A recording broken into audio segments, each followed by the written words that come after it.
I mean, I'm optimistic about the future on Earth, but it's important to have life insurance for life as a whole.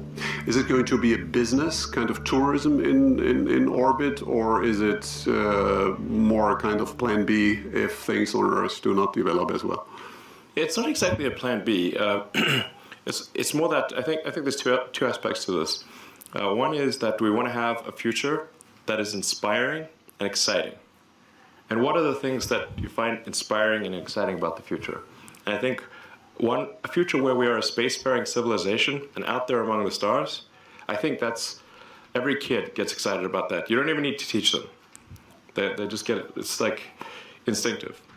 And so it's very important for us to have reasons to be excited about life. Like when you wake up in the morning, it can't just be about problems. It's okay. I know everyone in this room deals with a lot of tough problems, but it's got to be more than that. So, I think a future where you can say, hey, even if it's not you, there's going to be people out there. We can have a base on the moon. We're going to have a city on Mars. Maybe go further, the moons of Jupiter and everything. I think that's a very exciting future, and I think most people do. And you seriously want to be buried on Mars? Just not on impact.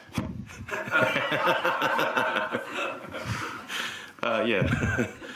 I mean, if you're listen, we're all gonna die someday. So if you're gonna die someday, I'm like, okay, do you want to be buried on Mars or Earth? I'm like, Mars sounds cool. Born on Earth, die on Mars. That's if you've got the choice. 2 years ago, I had a conversation with Jack Ma, and we spoke about Jeff Bezos' plans with regard to orbit. And he said, well, let's Jeff Bezos take care for the orbit, I take care for the Earth. You seem to take care for both? Yeah, basically, Tesla is about trying to make sure things are good for the future on Earth. And then SpaceX is about good future beyond Earth, basically. And so obviously we have to have sustainable energy, both consumption and production of energy. So like Tesla does solar panels and batteries. I think that's one of the key ways to have sustainable energy generation. And also the batteries are useful for wind power. So, and then you need to consume it you consume the electricity, so electric vehicles. I think you look at these things like say, okay, if you look back from the future and say, what's the fundamental good of Tesla? I would say it's probably should be assessed as by how many years did Tesla accelerate the advent of sustainable energy? That's I would measure the goodness of Tesla in that way. And then for SpaceX, it's like, okay, to what degree did we improve the probability of humanity being a spacefaring civilization? I remember very well the year 2014 when we were hosting the Gold Steering Wheel here at Axel Springer, and you got the award for Lifetime Achievement. And I was sitting in the first row with the then very successful and famous CEO of a very big German car company. And I asked him, while you were on stage, isn't this guy dangerous for you? I mean, this looks really serious. He said, oh no, don't worry. First of all, the whole idea of electric driving, it's never going to be a mass market. Sure. Second, these guys in Silicon Valley, they have no clue about engineering, about building really beautiful and great cars, so we don't have to worry. By then, Tesla's market cap was 23 billion. Today it's 536 billion US dollars. The market cap of VW then was 86, and today it's 77. And you are with Tesla 2.5 times bigger than BMW, VW, and Daimler. I even said the stock is too high. I mean, what am I supposed to do?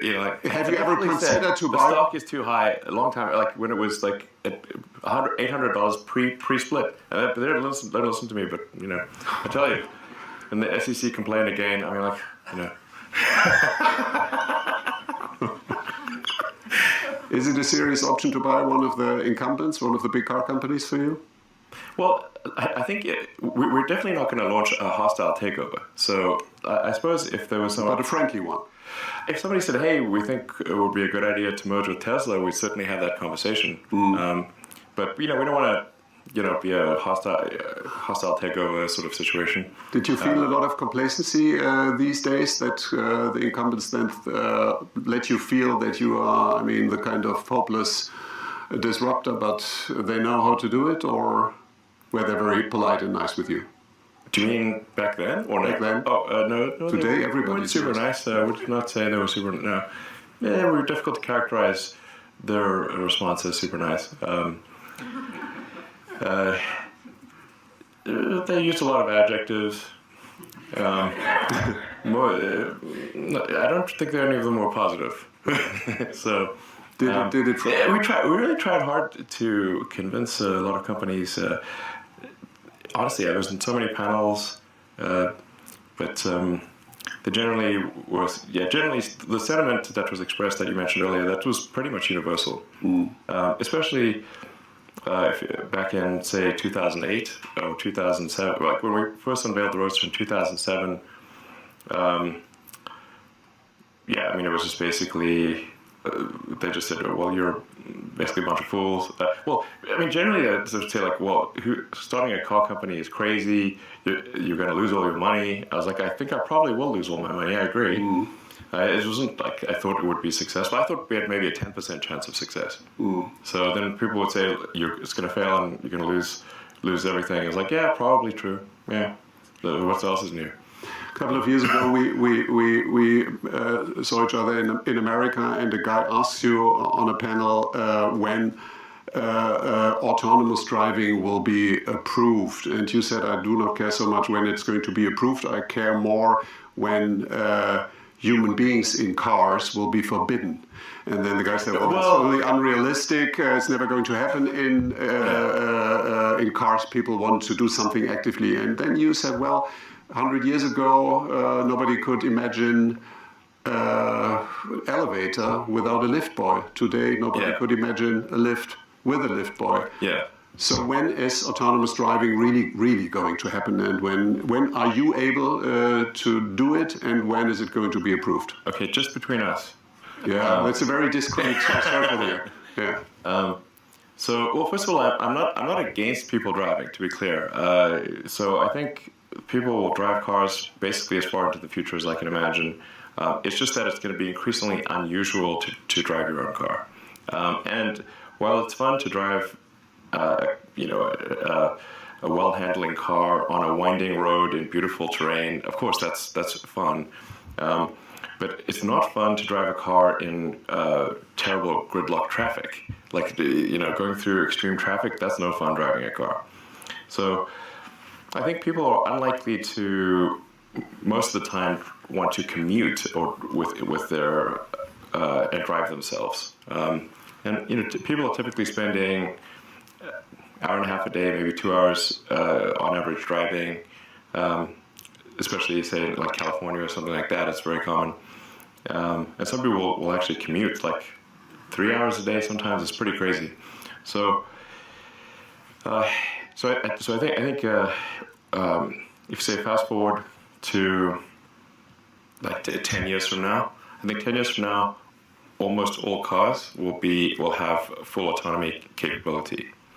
All new cars produced. So there's about 2 billion cars and trucks in the existing fleet, and the new vehicle production is about 5% of the fleet size, so about 100 million. So even to the point at which all cars are autonomous, it'll still take 20 years to replace all the cars, assuming that the number of cars and trucks in the fleet stays constant. But like say 10 years from now, I would say vast majority of cars electric, like maybe 70-80% or more, and almost all cars autonomous. Electric autonomy is absolutely the future, no question. It's just a question of when. Then, like I said, sometimes people think that means the global fleet gets replaced instantly. It's like, nope, you have to go 20 years beyond that point before, 20 years from the point at which new cars are electric, then the fleet will be replaced. This is just an important, it's not like, some people are used to like mobile phones and that kind of thing. It's like 2-year or 3-year replacement rate, but cars are a much more expensive asset, a longer life. Anyway, to actually answer your question, I'm extremely confident of achieving full autonomy and releasing it to the Tesla customer base next year. Now, there's a uncertain period of time for when regulatory approval will take. How long will that take? But I think if you are able to accumulate billions of kilometers of autonomous driving, then it's difficult to argue and look at the accident rate when the car is autonomous versus non-autonomous. And in fact, our statistics already show a massive difference when the car is on autopilot or not on autopilot. If the safety is much greater, even with the current autopilot software. And we are discussing level 5 autonomy, so really Yes. full autonomy. Will Yes. Europe lag behind, or will it be approved here at the same time, like in America or China? It's hard to say exactly when it will be approved. I mean, just and our customers already know this, but the EU regulators are the most conservative, and I don't know if people want that to be the case or not. Our customers are sort of unhappy about it, but yeah, they only meet every 6 months. It's a bit of an arduous. Yeah. Maybe meet more often. I don't know. Yeah, but I think at least some jurisdictions will allow full self-driving next year. Okay. Exactly a year ago, you were announcing in this very building that you're planning to build a new site near Berlin. Yeah. And a couple of months later, in June, you started. You want to finish it by July next year. We did a little tour this morning. It's impressive how advanced it is, and it's almost unbelievable. Germany, and particularly Berlin, is not world famous for finishing construction sites in time and in budget. So you've created a kind of anti-Berlin airport project. Why Berlin? Why did you go to Germany and to Berlin to get that big project done? Sure. Well, first of all, I'm actually a big fan of Germany. I love Germany. It's great. I have a lot of friends, German friends, and I think Berlin is a very fun city, and I think there's also, from a location standpoint, people like, say, young people can live in apartments at a reasonable price in the city of Berlin, but if somebody's got a family, they can still have an affordable house. So it's a good location, offering good living for people of all ages and incomes, and Berlin mayor once said Berlin is poor but sexy. Is that what attracted you? Berlin's not that poor, but it's definitely sexy. Could you imagine? So we're gonna have when we open the. You're all invited, by the way. When we have the opening for Giga Berlin, we're gonna have just a big party. We're gonna have start off from the day, have more sort of family music, and then gradually get more hardcore, and then go midnight techno till dawn. Do you plan to spend more time in Berlin yourself? You want to partly live here? Yes, we spend a lot of time here. Where do you sleep tonight? Tonight's in the factory. In the factory? Not in a hotel. Well, technically a conference room in the factory, but yeah. You sleep in a conference room in the not finished factory tonight? Yeah, it gives me a good feel for what's going on. Alone, or? Yeah, I assume so. It's an invitation. Yeah. Okay. Elon, you have so many projects. It's not only Tesla or SpaceX, it's Neuralink, it's the Boring Company, so many things. And when we discussed last time, I asked you what is the most important project or the most important topic for you to deal with in the foreseeable future. And you said that is truly the role that AI is going to play in our society. Could you explain why, and why that is a big opportunity, but also seems to worry you? I think, humans have been the smartest creature on Earth for a long time, and that is going to change with what's typically called artificial general intelligence. So this is, say, an AI that is smarter than a human in every way, could even simulate a human. this is something we should be concerned about. I think there should be government oversight of AI developments, especially super advanced AI. It's just this is anything that is a potential danger to the public. We generally agree that this should have government oversight to ensure that the public safety is taken care of. Because you fear that one day mankind could serve the machines and not the other way around? Honestly, when I see people on their phones, I think we're already serving the machine. Yeah. Yeah, it's like everyone's answering the questions. Every time you do a search or add information, you're sort of building this the digital group mind. But yeah, the advent of artificial general intelligence is called the singularity for a reason, because just like a black hole, which is a singularity, it's difficult to predict what will happen. So it's not as though the advent of AGI is necessarily bad, but it's bad as one of the possible outcomes. And when is singularity in the definition of Ray Kurzweil going to happen? Well, I think you're saying he's predicting 2025. I think that's reasonably accurate. Mm. And how can it be avoided that is then more a threat for humanity than an opportunity? Is it a question of governance, so that there is not too much power in one or in few hands? Or how would you make sure that it goes into the right direction? I think we should have a government oversight, just like we do. We have government oversight and regulation of cars and aircraft and food and pharmaceuticals. These are all, there are regulators that oversee these developments to ensure public safety. And I think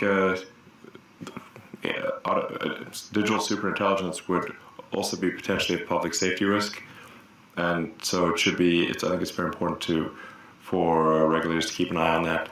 Who should own the data by then? I think everyone should own their own data. Like individuals should own their data. And I certainly shouldn't be tricked by some terms and conditions of a website and suddenly you don't own your data. That's crazy. Who reads those terms and conditions anyway? So, but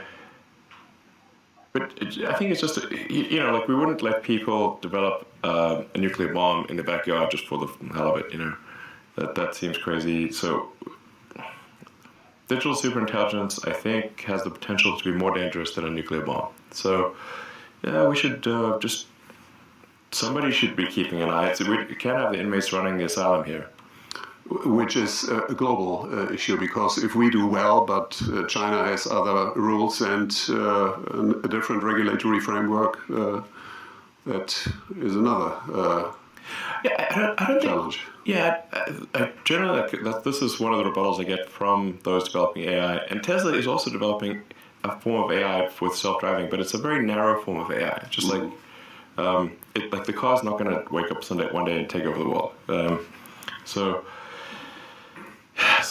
it's but the rebuttal I guess China's going to have unfettered AI development, and so if we have regulations and that slows us down, then China will have it. And I'm like, look, from my conversations with government officials in China, they're quite concerned about AI as well, and they, in fact, they're probably more likely to have good oversight than I think other countries. What is the biggest challenge ahead of us? In general, not only with regard to AI. What is the biggest problem that needs to be solved? What's the biggest threat to humanity's future or something? Well, AI is certainly one of the biggest risks. It could be the biggest risk. I think we need to watch out about population collapse. This is somewhat counterintuitive to most people. They think that, well, there's so many humans, maybe too many humans, but that's just because they live in a city. If you're in an aircraft and you look down, they say, if you dropped a cannonball, how often would you hit a person? Basically never. In fact, there's stuff falling in from space all the time. Natural meteorites, old rocket stages, all the time. but nobody worries about it because the actual, in fact, there's a cool website called Wait But Why, and this guy Tim Urban, like he actually just did the math, and all humans on Earth could fit in the city of New York on one floor. Don't even need the upper floors. So that's actually the cross section of humans as seen from Earth is extremely tiny, basically vanishingly small, almost nothing. So we need to watch out about population collapse. Low birth rate, I think, is a big risk, and it's also not exactly top secret. You can go look at the Wikipedia, birth rate.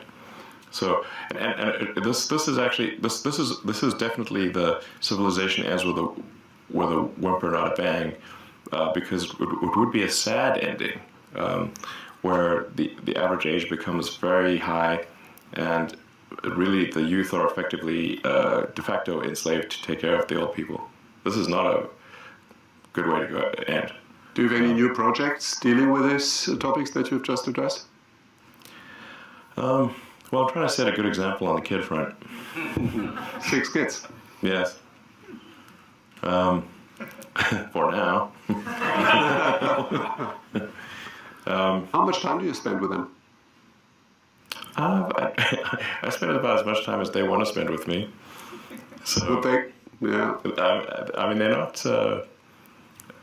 Well, one's just a baby, and the others are 14 and 16, and teenagers don't usually want to hang out with their parents that much. We just had Thanksgiving weekend, so all the kids were over. So if they want to spend more time with me, I say like, I actually ask them, "Are you sure we don't want to hang out more?" They're like, "No." So I think it's probably the right amount then, since they don't want to hang out more. So I think we really should take this seriously. The population collapse, artificial intelligence, obviously sustainable energy is important. The faster we transition to sustainable energy, the less of a gamble we're taking with climate. And I think there's going to be a lot of breakthroughs on the medical front, particularly around synthetic mRNA. You can basically do anything with synthetic RNA, DNA. It's like a computer program. So, I think with enough, with effort, that's not too crazy. You could probably stop aging, reverse it if you want. You can basically do it. You can turn someone into a freaking butterfly if you want with the right DNA sequence. So, caterpillars do it. So. But your project Neuralink is in a way empowering human intelligence versus artificial intelligence. That's the purpose of it. Is that correct? Yeah. So Neuralink, in the short to medium term, Neuralink is really just going to help cure brain injuries, brain and spine injuries. So it's like if somebody is in fact, our first implanted devices in humans will be for quadriplegics, tetraplegics, allowing them to control a computer or a phone just using their mind. So, like you can imagine, like if Stephen Hawking could just talk at normal speed or even faster than normal speed. Looking back for the last thousands of years, what is the most important invention of mankind so far? In the past 1,000 years, I guess it's millions. Millions. Well, I think language, being able to talk and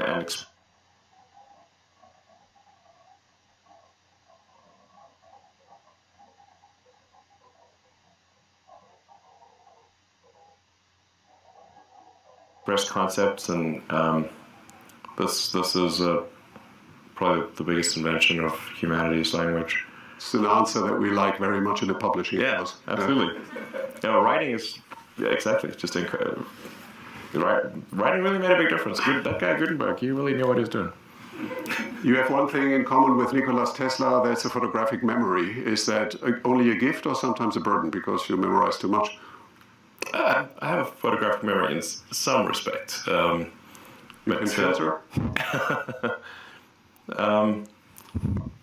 For technical stuff, I have a very good memory. So, for a human, computers are much better at memory. Computers are really good at memory. Why is music so important for you? Techno music in particular? Well, it's pretty fun. I think it's, you want to, I don't know, feel maximum human, And so I think when people have like sort of a rave and good music, it can be like, hey, maximum human, You want to really feel,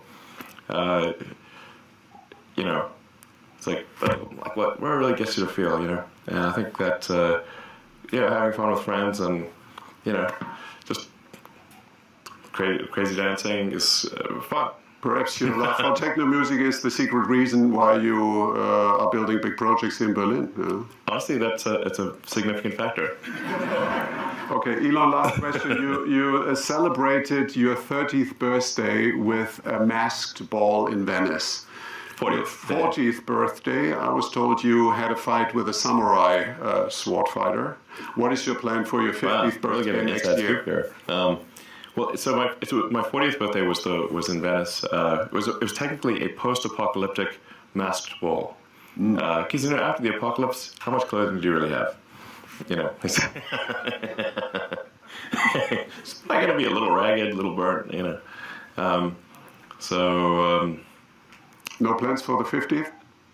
Yeah, 50th. The half-century party. I have to think of something. Usually go with some kind of crazy theme. The party where I ended up wrestling with the world champion sumo wrestler, which by the way also caused me to burst a disc in my neck.